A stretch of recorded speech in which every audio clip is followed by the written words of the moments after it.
الرحمن الرحيم. الحمد لله رب العالمين، والصلاة والسلام على أشرف الأنبياء وسادة الأتقياء وسيد المرسلين خاتم النبيين محمد وعلى آله وأهل بيته وصحبه أجمعين. أما بعد، فقد قال الله تبارك وتعالى: قد بدت البغضاء من أفواههم وما تخفي صدورهم أكبر قد بينا لكم الآيات إن كنتم تعقلون. اسٹیج پر رونق افروز علماء کرام اور سامعین، اس وقت میں ہمارا یہ جمع ہونا ہمارے ریاست کے تمام تنظیموں، علماء، مشائخ اور ذمہ داران تحریکات کی اجتماعی طور پر جو ہمارے بھائی اسد الدین صاحب نے جمع کیا ہے، اس کا مقصد تو آپ کو معلوم ہے۔ دو چار باتیں آپ کے سامنے میں عرض کرتا ہوں کہ جس قوم کے مظالم کا ذکر ہو رہا ہے، اس کی سرشت میں، جبلت میں، طبیعت میں، فطرت میں، نیچر میں ظلم و زیادتی ہی ہے۔ اللہ تعالیٰ نے قرآن مجید کے اندر کل 30 پاروں میں قرآن مجید نازل فرمایا ہے۔ اس میں سے 2.25 پارے بنی اسرائیل کے تذکرے پر مشتمل ہیں، اور پورا تذکرہ قرآن میں پڑھ لیجئے، ان لوگوں کے اندر کہیں کوئی خیر اور شرافت نظر نہیں آئی۔ پیغمبروں کو قتل کرنا، پیغمبروں کو دھوکہ دینا، پیغمبر کو سخت اذیت و تکلیف میں رکھنا، پیغمبر کی مدد نہ کرنا، ان سے صاف کہہ دینا کہ قتال آپ کرو، ہم یہاں بیٹھے رہیں گے۔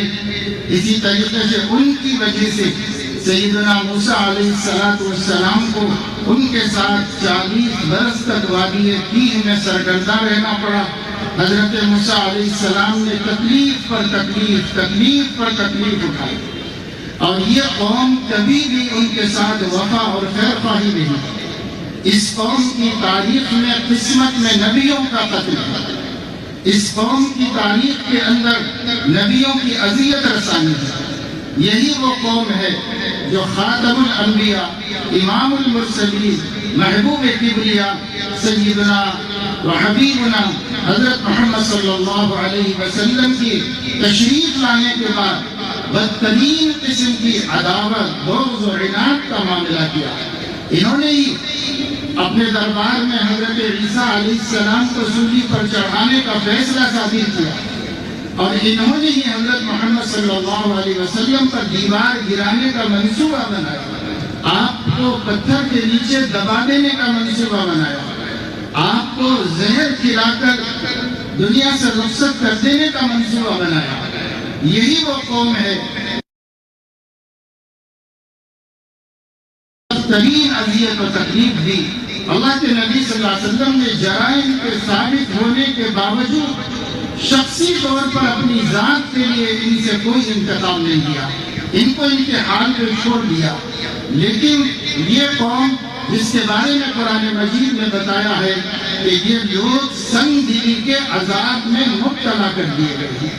اللہ تعالیٰ فرما رہے ہیں: ثم قست قلوبكم من بعد ذلك فهي كالحجارة أو أشد قسوة وإن من الحجارة لما يتفجر منه الأنهار وإن منها لما يشقق منه الماء وإن منها لما يهبط من خشية الله۔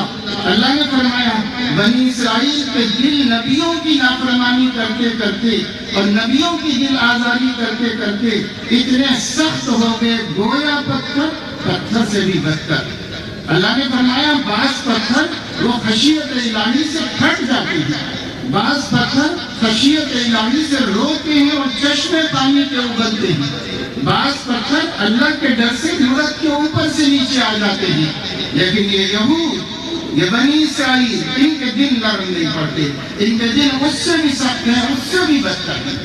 اللہ رب العزت نے ہمارے نبی صلی اللہ علیہ وسلم کو صلاح دی اور ان کے بارے میں فرمایا ان کے دلوں میں، زبانوں پر جو آیا ہے وہ بہت کم ہے، اور جو دلوں میں چھپا ہوا ہے وہ بہت بہت زیادہ ہے۔ بدت البغضاء من افواہہم، جب تک آپ ان کی زبانوں سے اور پرائم منسٹر کی زبان سے، اسرائیل کے وزیر دفاع کی زبان سے جو آج سن رہے ہیں، اللہ فرمایا یہ کچھ بھی نہیں ہے، دلوں میں جو حسد کی آگ بھری ہوئی ہے یہ اس سے کہیں زیادہ ہے۔ اور یہ کوئی صرف زمین کی بات نہیں ہے، مملکت کی بات نہیں ہے، سیاست کی بات نہیں ہے، یہ بات دراصل وہ حسد ہے جو ان کے دلوں کے اندر اس وجہ سے بھرا ہوا ہے کہ خاتم النبیین، امام الانبیاء، النبی المنتظر بنی اسرائیل میں کیوں نہیں مبعوث ہوئے، بنی اسماعیل میں کیوں ہوئے؟ اس دل سے جو ان کے دل میں حضرت محمد صلی اللہ علیہ وسلم اور ان کے نام لینے والوں اور ان کے دین پر چلنے والوں کے لیے حسد کی آگ بھڑک رہی ہے، اب تک کم نہیں ہوئی، یہ بھڑکتی ہی رہے گی اور بڑھتی ہی چلی جائے گی۔ قرآن نے ہمارے نبی سے فرمایا اور ہمارے نبی کو صلاح دیتے ہوئے ارشاد فرمایا، اللہ تبارک و تعالی شانہ نے لن ترضى عنك اليهود ولا النصارى حتى تتبع ملتهم قل ان هدى الله هو الهدى۔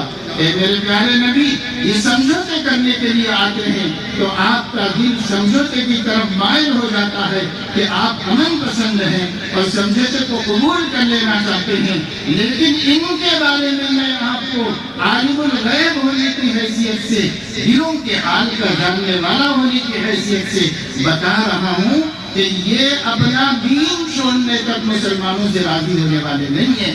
لہذا ایک ہی جواب ہر سمجھوتے کی اپیل پر دینا چاہیے، ان ھدی اللہ ھو الھدی، اللہ نے جس کو ہدایت فرمایا ہے بس وہی ہدایت ہے اور تمہاری باتوں سے ہم دبنے والے نہیں۔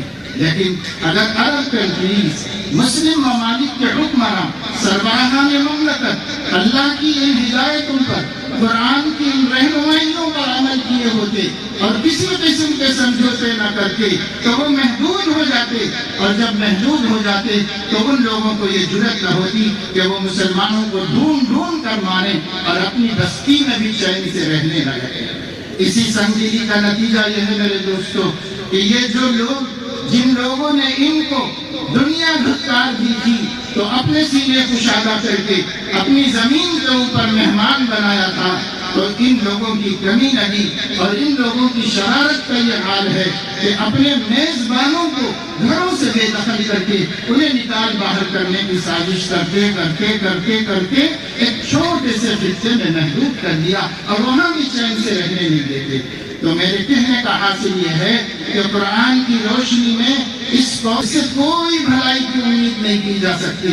شکوہ ہمارے حکمرانوں کا ہے، شکوہ ہماری کنٹریز کا ہے، شکوہ مسلمانوں کے قائدین، حکام، خلفاء اور رہنماؤں کا ہے، جنہیں اللہ نے بڑی بڑی زمینیں دی، دولتیں دی، سونا چاندی دیا، پٹرول دیا، دنیا کی سب سے قیمتی طاقتوں سے نواز کر انہیں اللہ نے اس لائق بنایا تھا کہ اس مٹھی بھر ظالم جماعت کا سر کچل دیتے، لیکن انہوں نے ان سے دوستیاں کر رکھی ہیں، تو اب ہم ان سے بھی کیا امید رکھیں۔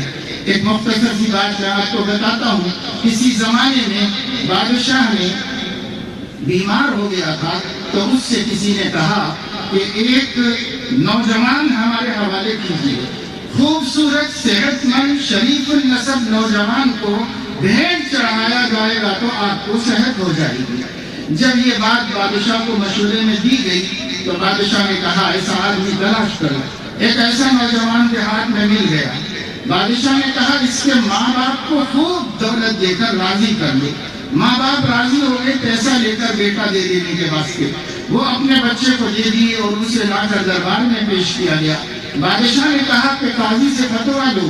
قاضی نے فتویٰ دیا کہ بادشاہ کو بچانے کے لیے ایک جان لینے میں کوئی حرج نہیں ہے، تو فتویٰ بھی مل گیا۔ پھر بادشاہ نے خود حکم دے دیا کہ اس کو قتل کر دیا جائے، تو وہ نوجوان بچہ سرے دربار شہنشاہ کے سامنے آسمان کی طرف دیکھ کر مسکرانے لگا۔ تو اس نے کہا کہ یہ تو رونے کا وقت ہے، ہنس کیوں رہے ہو، مسکرا کیوں رہے ہو؟ اس نے کہا کہ ایک شخص کو اس دنیا میں اگر کوئی کسی کی محبت کا، ہمدردی کا، خیر خواہی کا کا بھروسہ ہوتا ہے تو ماں باپ ہوتے ہیں. میرے ماں باپ نے دولت کے عوض مجھے دے دیا ہے. پھر اگر کوئی بھروسہ ہوتا ہے تو عدالت سے ہوتا ہے. عدالت نے میرے قتل کا فیصلہ سنا دیا. پھر اگر کسی سے آخری امید ہوتی ہے تو بادشاہ وقت سے، وہ تو اپنی صحت کے لیے مجھے بھیٹ چڑھائی دینا چاہتے ہیں. اب ایک آسرا رہ گیا تھا آسمان پر، میں اس کی طرف دیکھ رہا ہوں کہ اب تیرا فیصلہ کیا ہے. دنیا کے سب فیصلہ کرنے والوں نے میرے خلاف فیصلہ کیا ہے. اب آپ اپنا فیصلہ سنائیے. آپ خیر رحم کرنے والے، انصاف کرنے والے ہیں. بادشاہ کانپ اٹھ گیا اور اس نے کہا کہ نہیں، میں اپنی غرض کے لیے، اپنی صحت کے لیے، اپنی جان کے لیے کسی ناحق جان کا خون نہیں کروں گا. چنانچہ اس نے فیصلہ بدل دیا، چاہے میں مر جاؤں. اور اسی دن اللہ نے بادشاہ کو صحت بھی دے دی اور نوجوان بچ بھی گیا. یہ دکھایا گیا کہ عدل کا یہ فائدہ ہے، اپنے کو بھی ہے، دوسروں کو بھی ہے. اس وقت میں ہم اب کس سے عدل کی امید کریں؟ جن کے اوپر توقع تھی، جو انسانیت کو عدل و انصاف دینے کے دعوے دار تھے، سب کے سب اس وقت ظالم کے پیچھے کھڑے ہوئے ہیں، پشت پناہ بنے ہوئے ہیں، محافظ بنے ہوئے ہیں. اور بیچارہ مظلوم کو کوئی پوچھنے والا نہیں، نہ اپنا نہ پرایا. ایسے وقت میں وہاں کے ایک بہت بڑے عالم دین نے سوشل میڈیا کے ذریعے پوری دنیا کے مسلمانوں سے اپیل کی کہ آپ سب لوگ ہمارے حق میں حسبنا اللہ و نعم الوکیل پڑھا کرو. ہم بھی یہی پڑھ کے جی رہے ہیں اور یہی پڑھ کے مقابلہ اور مقابلہ کر رہے ہیں. آپ بھی یہی پڑھو. انشاءاللہ فانقلبوا بنعمت اللہ ورضوانہ. اللہ تعالیٰ کی اس نعمت کو اور فتح کو اور کامیابی کو ہم ایک دن حاصل کریں گے.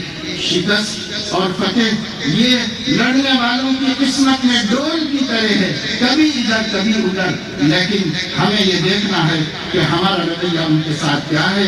آخری بات میرے دوستوں اور بزرگوں، ہم سب حاضرین سے یہ ہے کہ ہم اس تجویز کی موافقت کرتے ہیں اور جو کچھ اس اسٹیج سے، اس تاریخی میدان سے طے کر کے پیغام دیا جائے گا قائدین عالم کو.